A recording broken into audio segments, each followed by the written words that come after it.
ದಿನಕ್ಕೆ ಒಮ್ಮೆಯಾದರೂ ನಿಮ್ಮೊಂದಿಗೆ ಮಾತಾಡಿ, ಇಲ್ಲದಿದ್ದರೆ ನೀವು ಈ ಜಗತ್ತಿನಲ್ಲಿ ಒಬ್ಬ ಅತ್ಯುತ್ತಮ ವ್ಯಕ್ತಿಯ ಜೊತೆ ಭೇಟಿಯಾಗುವುದನ್ನು ತಪ್ಪಿಸಿದಂತೆ. Swami Vivekananda. Hello, good evening. ಎಲ್ಲರಿಗೂ 13ನೆಯ ದಿನಕ್ಕೆ ಸ್ವಾಗತ.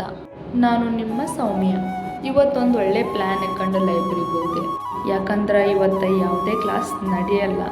ಸೊ ಅದಕ್ಕಾಗಿ ನಾನು ಬೆಳಗ್ಗೆ 9 ಗಂಟೆಯಿಂದ ಸಂಜೆ 7:30 ತನಕ ಓದಬೇಕಂತ ಡಿಸೈಡ್ ಮಾಡ್ಕೊಂಡು ಬಂದಿದ್ವಿ. ಸೊ ಓದಕ್ಕಂತ ಯಥಾರೀತಿ ಸ್ಟಾರ್ಟ್ ಮಾಡಿದ್ವಿ.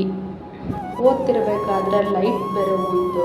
ಸೊ ಇದಾಗ ಗ್ಯಾಪ್ನಾಗ ಹೋಗಿ ಟೀ ಕುಡ್ಕೊಂಡು ಬಂದ್ರಾಯ್ತಂತ ಟೀ ಕುಡ್ಕೊಂಡು ಬಂದು ಮತ್ತೊಂದು ಸೆಷನ್ ಓದ್ಕೊಂಡು ಮನೆ ಕಡೆ ಹೊರಟ್ವಿ. ಮನೆಗೆ ಬಂತು. ಇವತ್ತು ನಮ್ಮ ಪಿ ಜಿಯಲ್ಲಿ ಏನೋ ಸ್ಪೆಷಲ್ ಅಂತ ಮಾಡಿದರು.